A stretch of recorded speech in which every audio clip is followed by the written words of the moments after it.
Hi there everyone, it's Marie here from Marie Nicole Designs, and I have a fun Christmas gift tag to share with you guys using some fun new goodies from Tim Holtz and a lot of stuff from Scrapbook.com. So here is the new Tim Holtz die set. This is their Trim a Tree die set, and here's a look at all of the dies. You have so many layering pieces for that tree, and you also have a lot of fun pieces that you can cut out and decorate it with. I'm going to do sort of my own take on this tree today. I just wanted to give you a look at all of the dies, and I'm going to show you how I cut and colored and assembled this fun little gift tag.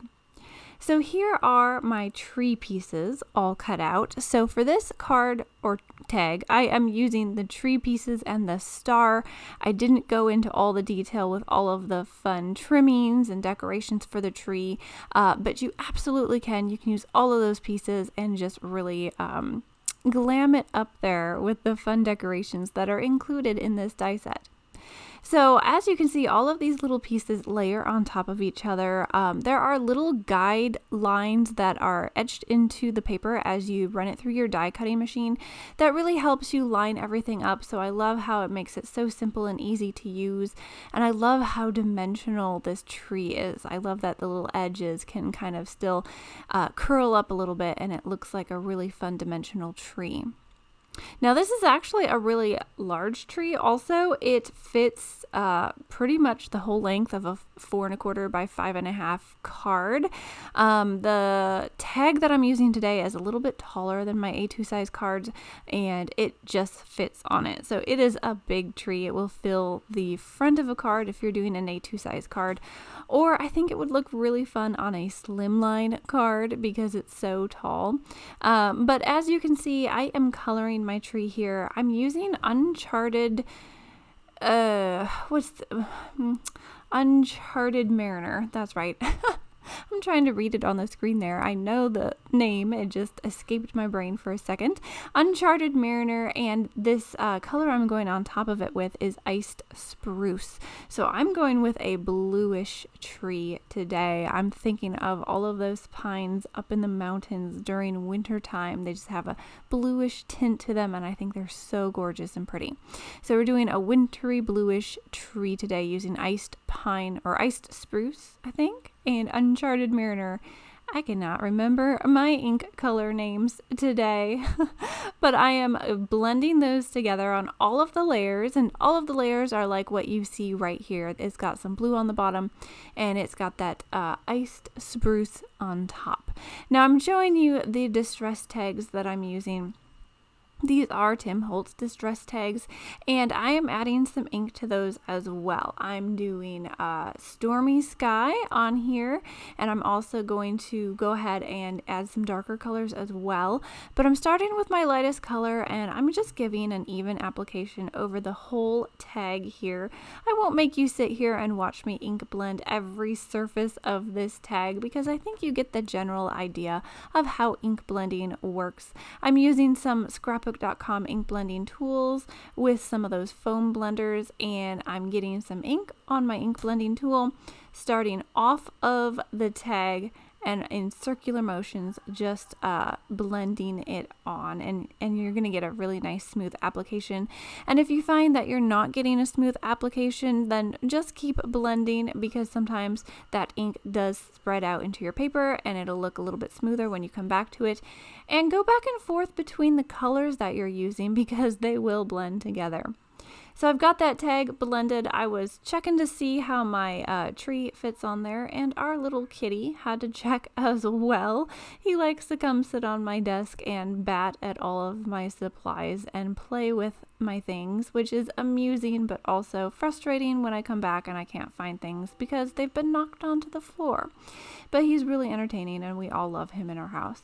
Anyway, so I wanted to darken up the background a little bit. I was envisioning sort of a icy, darky, a dark Christmas sky in the background. So I put a little black soot on there, and I added some more Uncharted Mariner just for some darker blue. I'm using this really big bottle of glitter pops of color from Scrapbook.com. I love that they made some of these well-used colors of their pops of color in bigger bottles, so you have a lot to work with, which works great when you're stenciling an area because you do use quite a bit for the stenciling. So I'm using the glitter pops of color along with the stars stencil, and I'm just stenciling that on. After that was dry, I took some of my glitter brush marker from Scrapbook.com and I'm flicking on a lot of sparkly sparkles on the background. I'm loading it up with the stars and the glitter sparkles, and I'm even going to come back in and add some snow. So I am really just working the background today. I'm just adding layer upon layer of ink and sparkles and all the things. I just wanted it to look like a really frosty winter sky. I'm using some of this Altenew ink spray. This is their pure white, and I really like this for splattering lately. If I want to splatter on some white, it looks great for snow on your background. So I'm taking a little bit of that on my brush and I'm just tapping it on my background. Now, one thing I didn't show on camera is I also splattered my tree because I wanted that to have snow all over it as well. I think it just really adds a lot of texture and just adds to the snowy scene. So I'm getting everything assembled here. I have to go ahead and glue all of my layers together. I'm using my Artis glue from Scrapbook.com, and it's really easy to assemble this tree. You just glue layer upon layer. So you take the base layer, you glue on the next layer, and you just keep going until you get to the teeny layer on the top. Now, I hope you guys are enjoying this video. If you haven't already, make sure you give a thumbs up and like, subscribe if you haven't yet, tap that bell for notifications so you never miss another video.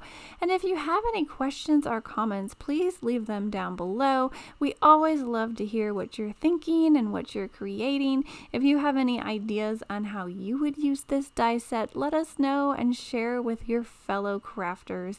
I love that this community is so positive and sharing with each other. So go ahead and chat in the comments down below if you feel like doing so.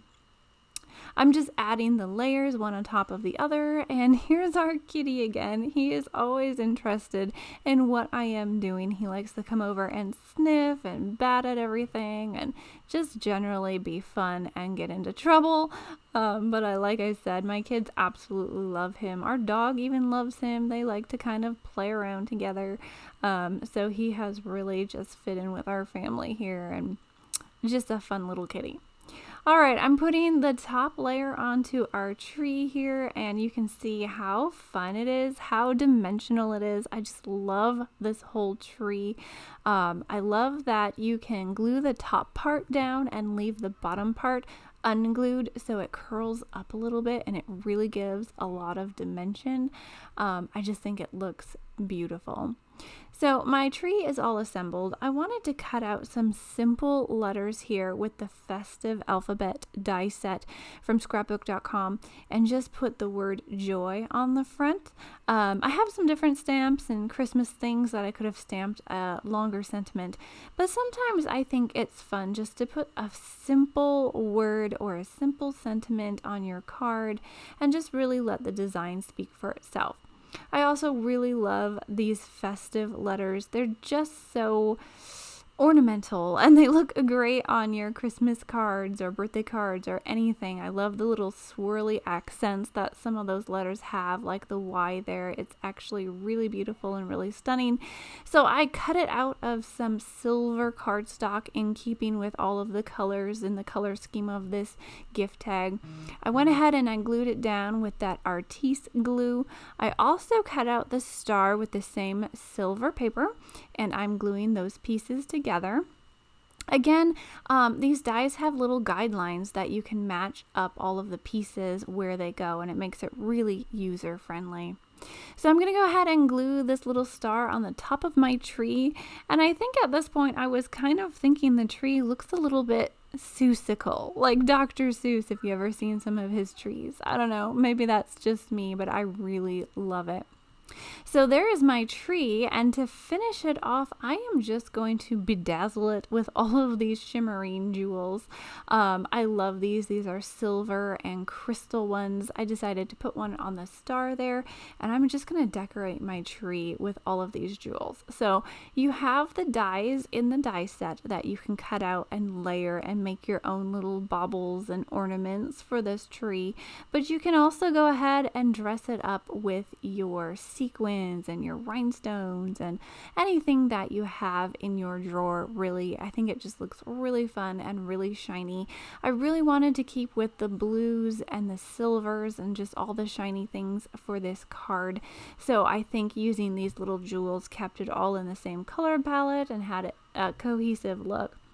Now, after I bedazzled my little whimsical tree here, I took some silver satin ribbon and I tied it to the top. You don't see it in the video because I did it afterwards and then I took some pictures, but you could use ribbon, you could use twine, you could use baker's twine, you could use anything you have. And if you're tying this on a package or a gift or a jar or something, you could go ahead and write a fun little message on the back and then attach it to the gift that you are giving away. And I think it just makes a really fun gift tag. So thank you so much for joining me today. I hope this inspires you to get crafty in your own rooms. Like I said, make sure you like, subscribe, comment, share, tap the bell for notifications, and I'll see you next time. Bye!